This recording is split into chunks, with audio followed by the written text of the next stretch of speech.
Welcome students to my YouTube channel IT Edge. But students, today I am in front of you with a new video and it is related to the C programming.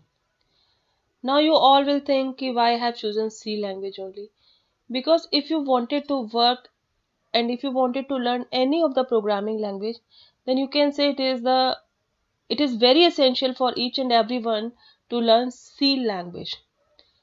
C language आपकी एक इस तरह की language है जो आपकी hardware को भी सपोर्ट करती है और सॉफ्टवेयर एप्लीकेशंस के लिए भी यूज़ की जाती है। किस तरीके से? क्योंकि जो सी लैंग्वेज है बेसिकली इसका यूज़ किया जाता है कंपाइलर्स को लिखने के लिए। और कंपाइलर क्या होता है?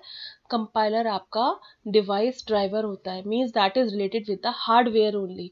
So if you wanted to get enter in the hardware programming, in that case you must having the knowledge of the C programming. Okay, so before starting with the C language, let us understand how the C language basically developed. So first of all I would like to tell you कि सबसे पहले जो हमारी language use होती थी that was the ALGOL. And ALGOL हमारी 1960 में develop हुई थी.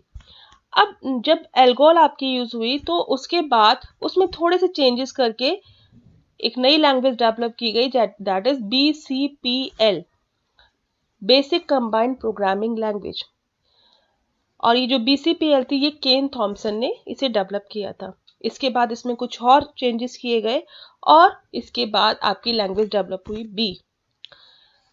इस पे फिर काम चलते रहे और आपका फिर 1972 में AT&T बेल लैब में डेनिस रिची ने सी लैंग्वेज को डेवलप किया. जब सी लैंग्वेज डेवलप हुई तो उस पर जब काम करना स्टार्ट किया गया तो उस पर काम करना इतना अच्छा था बिकॉज ये लैंग्वेज आपकी फंक्शंस में रिच थी. बहुत सारे इसमें फंक्शंस थे, इसमें डेटा टाइप इंट्रोड्यूस हुई और आपका ये स्ट्रक्चर्ड प्रोग्रामिंग थी. मॉड्यूलर प्रोग्रामिंग का कंसेप्ट इसमें यूज हुआ कि यहाँ पे सारे प्रोग्राम फंक्शंस के बेसिस के थ्रू काम करते थे तो प्रोग्राम बनाना आसान हो गया. जो यूनिक्स का कंपाइलर पहले आपका BCPL लैंग्वेज में लिखा गया था अब उसे रीराइट किया गया और सी लैंग्वेज में लिखा गया. जब इस सी लैंग्वेज की इतनी सक्सेस हुआ तो 1983 में अमेरिकन नेशनल स्टैंडर्ड इंस्टीट्यूट यानी एनसाई ने एक कमेटी अपॉइंट की इस सी को स्टैंडर्डाइज घोषित करने के लिए. इस पे काम चला और 1989 में उस कमेटी ने इसे अप्रूव कर दिया और इसके बाद सी का जो वर्जन यूज किया जाने लगा that was known as the ANSI C. In 1990 इसे ISO ने भी अप्रूव कर दिया. ISO is international standard organisation. आजकल हम कुछ भी सामान खरीदते हैं तो हम देखते हैं कि वो ISO सर्टिफाइड है या नहीं. तो C is also ISO certified और वो 1990 में ISO सर्टिफाइड की गई थी. अब आते हैं थोड़ा सा प्रोग्रामिंग कंसेप्ट की तरफ आते हैं जहां पर अभी तक मैंने आपको बताया थोड़ा सा इसका बेसिक, इसकी हिस्ट्री. तो जो सबसे ज्यादा क्वेश्चन पूछा जाता है सी में बेसिक हिस्ट्री में कि who developed the C and when. तो डेनिस रिची ने सी को डेवलप किया था 1972 में AT&T बेल लैब में.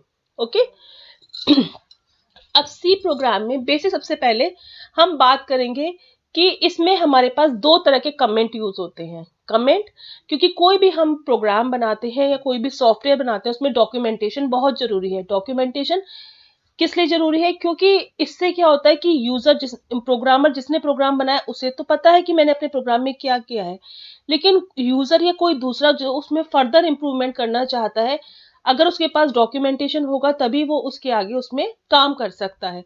जैसे क्या होता है कि अगर हम किसी डॉक्टर को दिखाते हैं तो डॉक्टर उसकी केस हिस्ट्री आपकी बनाता है और आप किसी दूसरे डॉक्टर को दिखाना चाहते हैं तो आप पुराने डॉक्टर के पेपर्स दिखाते हैं ना, कि जिससे कि आगे उस पर काम हो सके कि कौन सी दवाई से आपको एलर्जी है या कुछ भी है. तो इसी तरीके से जब आप प्रोग्राम बनाते हैं और उसमें कुछ आगे इंप्रूवमेंट की गुंजाइश होती है तो पहले पुराना तो पता चले कि उसमें क्या काम हो रहा है. तो डॉक्यूमेंटेशन पार्ट से इस चीज में बहुत हेल्प मिलती है. सी प्रोग्राम आपके दो तरह के कमेंट्स को अलाउ करती है, सपोर्ट करती है. पहला होता है मल्टी लाइन कमेंट. ये मल्टी लाइन कमेंट देखिए मैंने यहाँ पे बनाया हुआ है, यहाँ पे मैंने केवल एक ही लाइन में बनाया हुआ है, इसे आप मल्टीपल लाइन्स में भी कर सकते हैं. फॉरवर्ड / स्टार और एंडिंग होती है * फॉरवर्ड /. इसके बीच में आप जो भी कुछ लिखेंगे जितनी भी लाइंस में लिखेंगे वो सारा मल्टी लाइन कमेंट, वो सारा कमेंट की तरह यूज होगा, यानी कंपाइलर उसे एग्जीक्यूट नहीं करेगा। दूसरा कमेंट होता है सिंगल लाइन कमेंट। अगर आप एक ही लाइन को सिंगल लाइन कमेंट की तरह यूज करना चाहते हैं तो वहां पर 2 फॉरवर्ड स्लैश जिस भी लाइन के स्टार्टिंग में लगा देंगे तो वो सारी लाइन पूरी आपकी कमेंट की तरह यूज की जाएगी। ठीक है, ये हुआ डॉक्यूमेंटेशन पार्ट। अब हम बात करते हैं एक बेसिक सी प्रोग्राम का स्ट्रक्चर। सी प्रोग्राम का बेसिक स्ट्रक्चर होता है, सबसे पहले हम इसमें फाइल इंक्लूड करते हैं। इन फाइलों को इंक्लूड करने का क्या यूज होता है, मैंने आपको बताया कि ये फंक्शन ओरिएंटेड लैंग्वेज है, सारा काम फंक्शन के थ्रू होता है। तो इन फाइल्स में उन फंक्शन की डेफिनेशन लिखी होती है। जब तक आप उन फंक्शन को बताएंगे नहीं कि इन्हें कहां से यूज करना है तो हम उन्हें कैसे यूज कर पाएंगे। तो ये जो 2 फाइल हमने हेडर फाइल यहाँ पे यूज की हुई है, इनमें वो फंक्शन होते हैं। इसका सिंटैक्स होता है हैश इंक्लूड, और ये जो साइन लेस देन और ग्रेटर देन वाले साइन के बीच में उस फाइल का नाम लिखते हैं। यहाँ पर हमने जो 2 फाइल यूज की हैं, पहली है stdio.h जिसकी फुल फॉर्म होती है standard input output header file, और दूसरी हेडर फाइल हमने इंक्लूड की है conio.h जिसकी फुल फॉर्म होती है console input output header file. ठीक है, अब हम बताएंगे आगे, अभी प्रोग्राम देखते हैं तो उसमें हम आगे बताएंगे आपको कि इसमें कौन कौन से फंक्शन आपके इंक्लूड होते हैं। अब हम आगे बढ़ते, सबसे पहले वॉइड मेन। मेन आपका एक यूजर डिफाइंड फंक्शन है, लेकिन इस फंक्शन में केवल एक मेन नाम ही इसका यूजर पहले से डिफाइंड होता है, लेकिन बाकी इसके अंदर क्या क्या आना है वो सारा यूजर डिफाइन करता है। इसमें हमने वॉइड लिखा है क्योंकि ये फंक्शन कोई भी वैल्यू रिटर्न नहीं करता। वैल्यू रिटर्न करना ना करना ये मैं आपको बाद में बताऊंगी, अभी आप केवल ये याद रखिए कि आपको सबसे पहली लाइन लिखनी है वॉइड मेन। इसके बाद करली ब्रेसेस। जैसे ही कंपाइलर को वर्ड मेन के बाद करली ब्रेसेस मिलता है तो उसे पता चल जाता है कि अब यहां से आपको इस प्रोग्राम को स्कैन करना है, उसे कंपाइल करना है, उसे ऑब्जेक्ट कोड में कन्वर्ट करना है। यहाँ पर सबसे पहली लाइन होती है डिक्लेरेशन। आपको कोई भी डेटा कुछ भी फंक्शन में प्रोग्राम में यूज करना है तो आप डेटा टाइप डिक्लेयर करते हैं। ये मैंने एक डेमो प्रोग्राम बनाया जिसमें कोई डिक्लेरेशन नहीं है, तो यहाँ पर मैंने इसलिए कोई डेटा टाइप नहीं ली है। यहाँ पर मैंने एक फंक्शन यूज किया है CLR-SCR। ये फंक्शन यूज होता है स्क्रीन को क्लियर करने के लिए। जब भी हम आउटपुट लेते हैं तो आउटपुट स्क्रीन पर एक बार आउटपुट आ गया, अब उसी प्रोग्राम को हम दोबारा रन करेंगे तो अगर ये फंक्शन नहीं लगा होगा तो पुराने आउटपुट के बाद नया आउटपुट दिखाई देगा, यानी आपका आउटपुट स्क्रीन बहुत मैसी लगेगी। तो आउटपुट स्क्रीन को क्लियर करने के लिए, साफ साफ आउटपुट दिखाने के लिए हम इस क्लियर स्क्रीन कमांड का यूज करते हैं। इस कमांड का यूज करने से पहले से स्क्रीन पर जो भी कुछ लिखा होगा वो हट जाएगा। इसके बाद अगला स्टेटमेंट मैंने लिखा है printf, और डबल कोट्स के अंदर welcome to ITH semicolon. printf आपका आउटपुट फंक्शन है। इसमें जो डबल कोट्स के अंदर जो भी कुछ आप लिखेंगे वो सारा आपको आउटपुट स्क्रीन पर दिखाई देगा। ठीक है, यहां पर मैंने 2 printf स्टेटमेंट यूज की है, वेलकम टू ITH और दूसरा this is a sample programme. तो अब हम जब इसे रन करेंगे तो वो आपको आउटपुट स्क्रीन पर दिखाई देगा। इसके अलावा मैंने यहाँ पे एक और चीज लिखी है, वो है \n। \n क्या होता है? \n बेसिकली एस्केप सीक्वेंस होता है, और ये आपको ये बताता है कि जो नई, अब जो भी लाइन हम लिखेंगे वो नई लाइन में आएगी, यानी कि हमारी लाइन चेंज हो जाएगी। अगर हम ये \n नहीं लगाते तो हमारा आउटपुट जो आता है तो वेलकम टू ITH और इसी के आगे लिखा हुआ आता this is a sample programme, लेकिन हमने \n लगा दिया है तो अब जो this is a sample programme ये आपको नई लाइन में दिखाई देगा। ठीक है, इसके बाद मैंने लास्ट में दिया है गेट ch आपका एक इनपुट फंक्शन है जिसका फुल फॉर्म होता है get the character from the user. अगर आप इस फंक्शन को नहीं लगाएंगे तो प्रोग्राम एग्जीक्यूट करने के बाद आउटपुट स्क्रीन बहुत तेजी से आएगी और चली जाएगी, इतनी तेजी से आएगी कि आपको दिखाई भी नहीं देगी। तो just make the output screen still आप इस फंक्शन को यूज करते हैं और आउटपुट स्क्रीन तब तक रहेगी जब तक हम कोई भी की प्रेस नहीं करेंगे, क्योंकि ये फंक्शन आपसे एक की रिक्वायरमेंट करता है। You have to hit a key, तब तक वो स्क्रीन वहीं पर रहेगी। वो की कुछ भी हो सकती है, चाहे स्पेस बार हो, एंटर की हो, ABCD कुछ भी आप उस पर दबा सकते हैं। ठीक है, तो पहले हम ये प्रोग्राम लिखते हैं। अब इस प्रोग्राम को लिखने के बाद सेव किया जाता है। सेव करने के लिए आप फाइल में जाएंगे, फाइल में सेव ऑप्शन पर आप क्लिक करेंगे और उसके बाद वहां पर आप उसको पूरा पाथ देके उसे सेव करेंगे। मैंने यहाँ पे ऑलरेडी इसे प्रोजेक्ट first.c नाम से सेव कर दिया है। अब इसे आपको कंपाइल करना है। कंपाइल करने के लिए आप देखिए ऊपर आपके पास कंपाइल वाला ऑप्शन है, आप उस पर जाके क्लिक कर सकते हैं, कंपाइल पे क्लिक कर सकते हैं, या फिर आप ऑल्ट और F9 दोनों को एक साथ दबा करके भी कंपाइल कर सकते हैं। ये इसका शॉर्टकट की होता है। यहाँ पर आप देखिए आपको बता रहा है इसने कंपाइल किया और कोई भी एरर नहीं है। सक्सेस के आगे देखिए आपको ब्लिंक करता हुआ दिख रहा है, प्रेस एनी की। अब आप कोई भी की प्रेस करेंगे, ये आपका कंपाइल हो गया। कंपाइल होने के बाद उसके ऑब्जेक्ट कोड बन जाता है, यानी अब आप उसे डायरेक्टली रन कर सकते हैं। रन करने के लिए आप रन वाले बटन पे क्लिक करिए रन पे, या फिर कंट्रोल F9, इन दोनों बटन को एक साथ दबाने पर भी आपका वो रन हो जाता है। अब देखिए आपके पास आउटपुट आ गया, welcome to ITH, this is a sample program. यही हमारा प्रोग्राम था। ठीक है, अब इसके बाद हम एक और बहुत छोटा सा प्रोग्राम लेते हैं जिसमें हम डेटा टाइप डिक्लेयर करेंगे। और देखिए मैं आपके सामने ही लिख रही हूँ इसे। स्टार्ट करते हैं, पहले हम इसमें फाइल इंक्लूड करते हैं दोनों, #include stdio.h। इस फाइल में आपके printf और scanf फंक्शन दोनों स्टोर होते हैं। ठीक है, इसके बाद मैं दूसरी फाइल इंक्लूड कर रही हूँ, #include stdio.conio.h। conio.h में आपका clr scr फंक्शन है, getch फंक्शन है।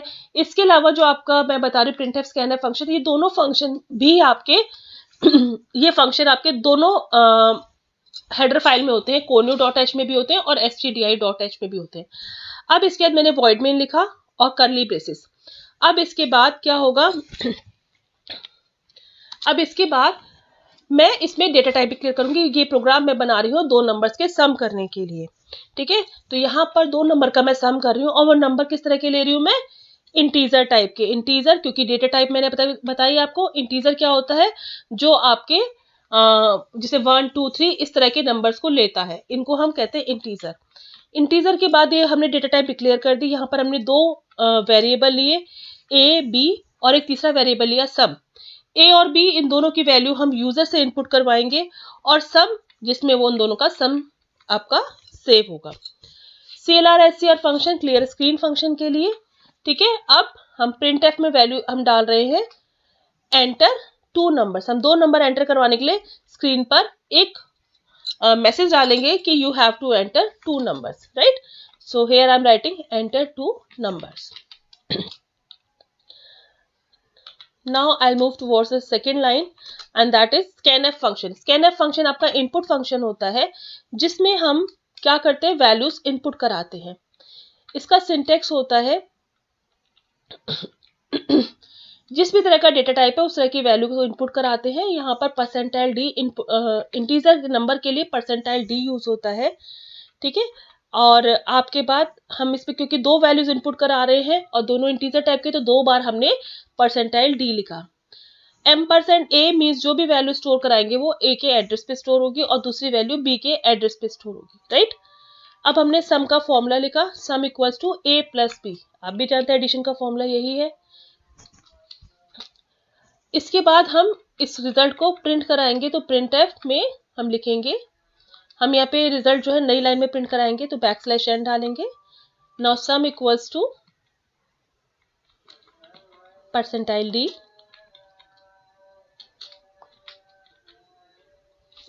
%d हमने क्यों लिखा, क्योंकि जो सम है आपका वो भी आपका इंटीजर टाइप का है वैल्यू, तो वहां पे %d और कॉमा सम, यानी जो %d है वहां पर कौन सी वैल्यू आएगी, जो सम वाली लोकेशन पर होगी।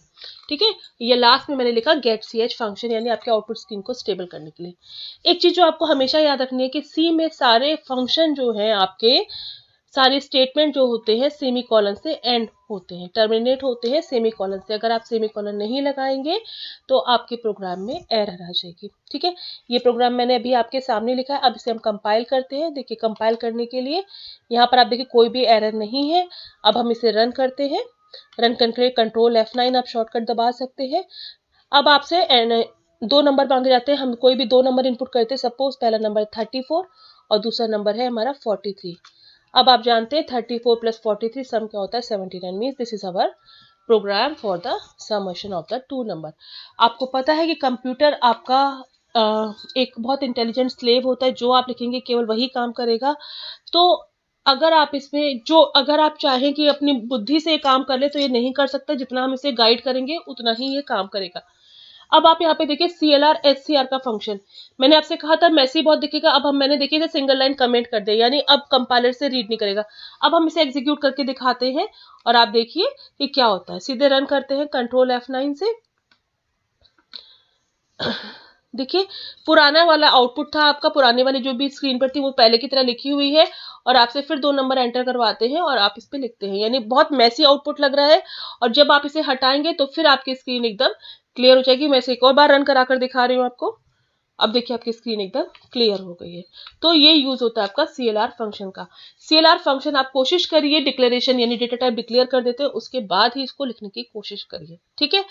आई होप बच्चों आपको ये समझ में आ गया होगा, और नई नई वीडियोस के साथ मैं जल्दी ही आपके सामने आऊंगी।